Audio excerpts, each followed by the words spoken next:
Haleluya, mtu wa Mungu, natazama na kujia tena kwa wakati mwingine tena. Taka niongee hili jambo ambalo lina msibu kamanda kikosi,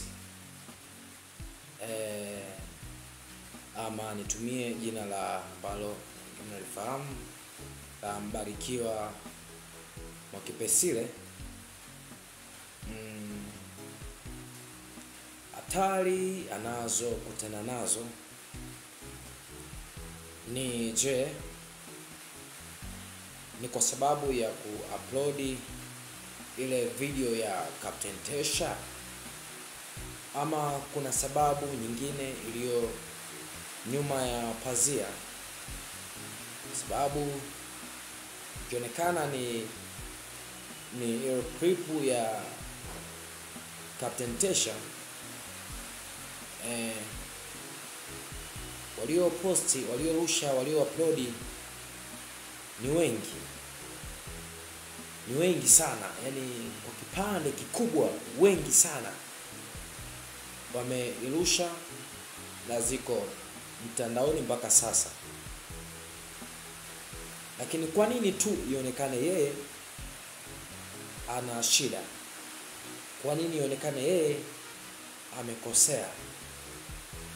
Kwa sababu niona watu ambao ile clip ilikimbia na ilienda sana ni kwa Pastor Kabigumila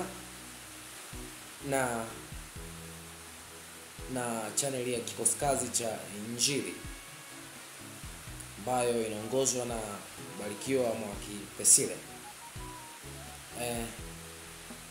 Kwa nini ionekane ana makosa, na ili hali nilizani ama nilijua ndio watu ambao itakiwa na ilipaswa wawe wanalindwa mara kwa mara, akiwa ulinzi wa kutosha, kwa sababu ya yale madini wanayoyatoa, so ya zile pointi, so ya yale ya maana wanayoyaongea, ama kwa sababu ya yale ya maana wanayoshauri serikali, au kwa sababu ya yale ya maana wanayoshauri jamii, au kwa sababu ya yale ya maana wanayoongea ambayo yana manufaa ambayo mtu akiyafuata yatamletea faida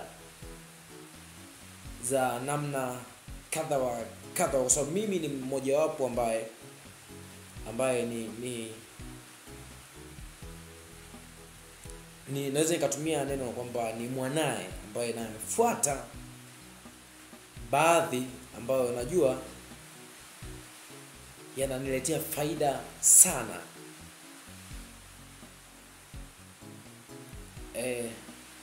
Sasa ili jambo linalomkabili mpaka imepelekea kutokuwepo ama kutokuonekana, nadhani tungejitafakari sana kwa sababu ndio watu ambao itakiwa walindwe, ndio watu ambao itakiwa wawekewe ulinzi wa kutosha, kwa sababu ya yale ya maana wanayoongea ama wanayoyafanya kwenye ama katika jamii. Lakini tukimfanyia hivi, nadhani nitakuja kujutia sana hapo baadaye kwamba tuliopoteza mtu wa muhimu na wa maana sana, ambaye alikuwa akithubutu kuongea ama kushauri mtu wa aina yoyote, haijalishi ana cheo gani ama ana jina gani katika jamii. Je, yanayompata, yanayomkabili ni kwa sababu ya ile clip ya Captain Tesha? Kwa nini iwe ni kama ni kwa sababu ile? Kwa nini iwe ni kwa sababu ile? Kwa sababu walioposti ni wengi, walioirusha kwenye channel zao ni wengi. Mpaka sasa hivi ukiingia kwenye mtandao wa YouTube, kipeleka chini kidogo basi unakutana nayo.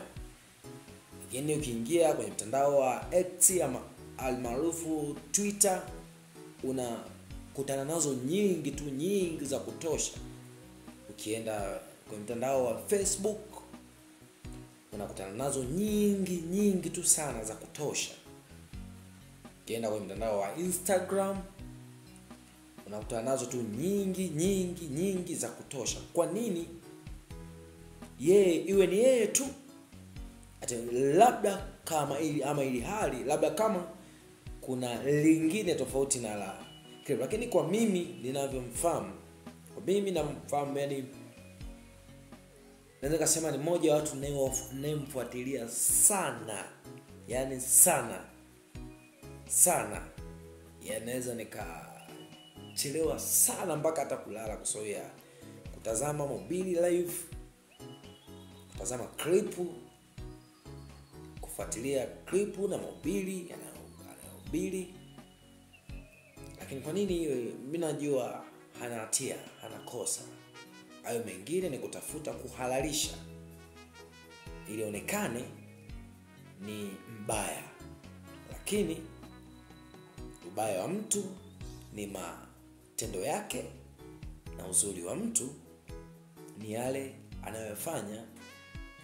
Ama uzuri wa mtu ni yale anayoyafanya, na ubaya wa mtu ni yale anayoyafanya. Ama nia yake ama makusudio yake ndio atamtafsiri huyu mtu ni mbaya, ana lengo baya ama ana lengo jema. Kila siku anajitafsiri kwamba yeye ni mtu wa namna gani, ni mtu poje. Ameendelea tena, ila ifahamike kuwa kama hilo ndio shida, video ya Captain Tesha imerushwa na account na channel nyingi zimerusha. Hata kama wamejaribu kufutafuta, lakini nyingi sana wamerusha. Kifupi, in short, hana hatia, hana kosa. Na yeyote atakayethubutu kumfanyia chochote, kumdhuru, yawezekana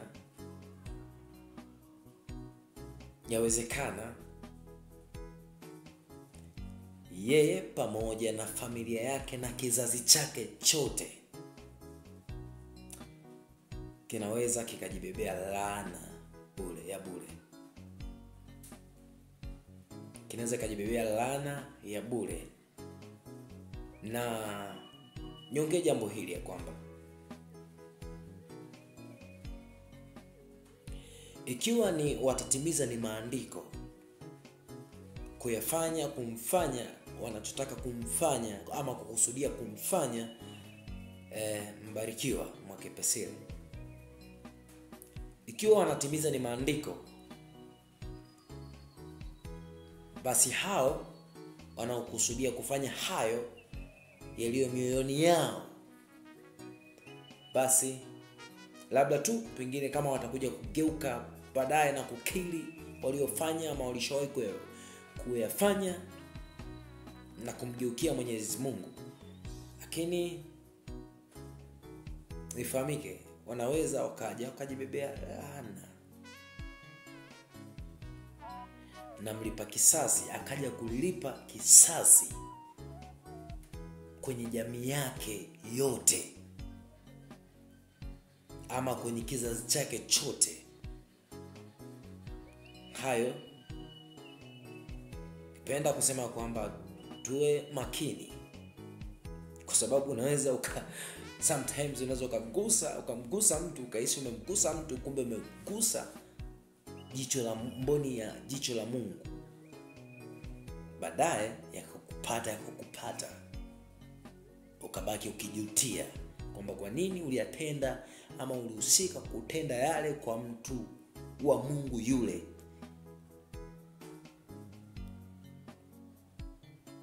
Nadhani niishie hapa. Asante kwa kunisikiliza.